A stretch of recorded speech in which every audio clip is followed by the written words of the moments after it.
ম্যান্ডির কুকীর্তি ফাঁস হতেই রেগে গেল অগ্নি। সম্পূর্ণ জানতে দেখতে থাকো। গল্পের শুরুতেই দেখা যায় যে অগ্নি সবার জন্য খাবার বানিয়েছে, কিন্তু অগ্নি এতটাই তেলের খাবার বানিয়েছে যে কথা ভাবে এই খাবার খাওয়া একদমই ঠিক না মানুষের শরীরের জন্য। তাই কথা নিজে একটা ঘৃতকুমারীর শরবত বানিয়েছে আর সেটা সবার জন্য নিয়ে আসে। অগ্নি তখন বলে, এই তুই এটা কি এনেছিস আর কেনই বা এনেছিস? কথা তখন বলে, পাচক মশাই, এগুলো না এনে কি আর সত্যি কোনো উপায় ছিল? আপনি যে সমস্ত বিষযুক্ত খাবার সবাইকে খাওয়াচ্ছেন তার জন্য এই ঘৃতকুমারীর শরবতটা আনাটা খুবই দরকার ছিল।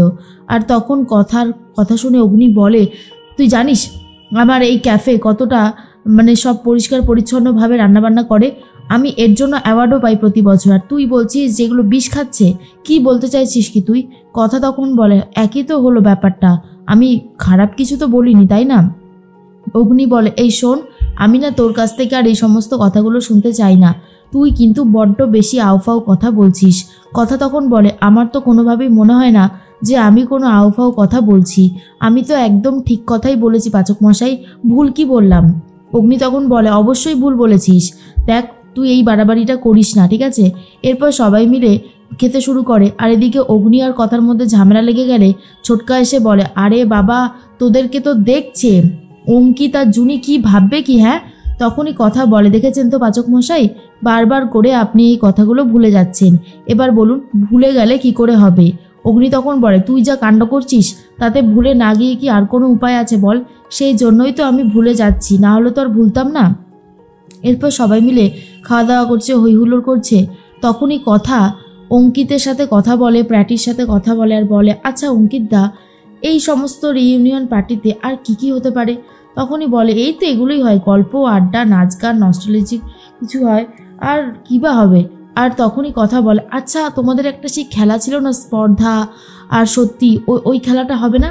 তখনই আক্কি বলে, হ্যাঁ এই খেলাটা হলেই তো হয়। ছোটকা তখন বলে, হোক হোক, এই খেলাটা হোক, দারুণ মজা হবে। এরপর এই কথা বলে, তাহলে হোক খেলাটা। এরপর সবাইকে নিয়ে কথা বসে পড়েছে খেলাটা খেলতে। প্রথমেই বলে অগ্নি, আচ্ছা তুই এই খেলাটা খেলতে চাইছিস কেন বলতো? কি চাইছিসটা কি তুই? কথা তখন বলে, পাচক মশাই, আমি আর কি বা চাইবো বলুন? আমি আর কি বা চাইতে পারি? আমি শুধু এটাই বলছি যে আমরা একটা খেলা খেলি, তাহলে খুব মজা হবে। আর তখনই কথা বুঝতে পারে এভাবেই ম্যান্ডির পর্দাটা সবার সামনে ফাঁস করতে হবে। ম্যান্ডি যে অন্যায়টা করছে সেটা কোনোভাবেই করতে দেওয়া যাবে না। ওর এই পর্দা আমি ফাঁস করবই করব, কিছুতেই আমি ওকে এখানে থাকতে দেব না। তার মধ্যেই ম্যান্ডি তখন বলে, এই কথার বাড়াবাড়িগুলো না আমি আর দেখতে পারছি না। বাড়াবাড়ির একটা লিমিট থাকে, আর ও সমস্ত লিমিট ক্রস করে যাচ্ছে। এরপর সবাই তো অনেক কথা বলতে থাকে, হইহুল্লোড় করতে থাকে। এরপর প্রথমেই বোতলের মুখ চলে গেছে রিয়ের দিকে, তাই রিকে প্রশ্ন করা হয় যে প্রথম ক্র্যাশ কে ছিল? আর তখনই রি বলে, প্রথম ক্র্যাশ ছিল এভি, সে তো সব থেকে বেশি সুন্দর। আর এটা শোনার পর কথা তখন বলে, এই জন্যই তো আপনাকে সবসময় নজরে রাখি, বুঝতে পেরেছেন? অগ্নি তখন বলে, আরে এটা অনেক আগেকার কথা, সেই কলেজ জীবনের কথা, তুই আবার এই সমস্তগুলোকে ধরিস না তো। এর মধ্যেই সবাই মিলে অনেক গল্প আড্ডা দিচ্ছে। পরবর্তী সময়টা চলে এসেছে জুনির। জুনিকে প্রশ্ন করা হয়। জুনিকে প্রশ্ন করে ঋতু আর বলে, এই জুনি, তোকে আমি একটা প্রশ্ন করছি, এবার বলতো যে অঙ্কিতদার ভালোবাসার ফুল কি তোর মনের মধ্যে ফুটেছে? বল বল। আর তখনই জুনি বলে, না, তবে হ্যাঁ, কতগুলো কথা আমি এখানে বলতে চাই। আগে সবসময় মনে হতো আমি একা, এখন না সেটা মনে হয় না। অন্ধকারে চলতে গেলে খুব ভয় লাগতো, এখন আর লাগে না। এখন রুম শেয়ার করতেও আর দ্বিধাবোধ হয় না। হয়তো বন্ধুত্বটা আমাদের মধ্যে হয়েছে। আর এটা শোনার পরে কথা আর অগ্নি খুবই খুশি হয়, কারণ ওদের মধ্যে একটু সম্পর্ক তৈরি হোক, এটাই চেয়েছিল ওরা দুজনে। এরপরে বোতলের মুখ চলে গেছে নীলাদ্রির দিকে, আর প্রশ্ন করবে প্রি তখন বলে, এবার বলুন তো, ট্রুথ নেবেন নাকি ড্রেয়ার নেবেন? এরপরে এই ট্রুথের দিকে যাচ্ছিল ভ্যাবলাচরণ নীলাদ্রি, কিন্তু তখনই ভাবে যে না, ডেয়ার নেবে, কারণ প্রিয়া বলছিল আপনার তো সাহস নেই। এরপরেই ভ্যাবলাচরণ বলে, ঠিক আছে আমি ডেয়ারই নিলাম। তখনই অবাক হয়ে গেছে নীলাদ্রি, কারণ এক বাটি লঙ্কা নিয়ে এসেছে প্রিয়া আর বলে, আপনাকে এই সব কটা লঙ্কা খেতে হবে।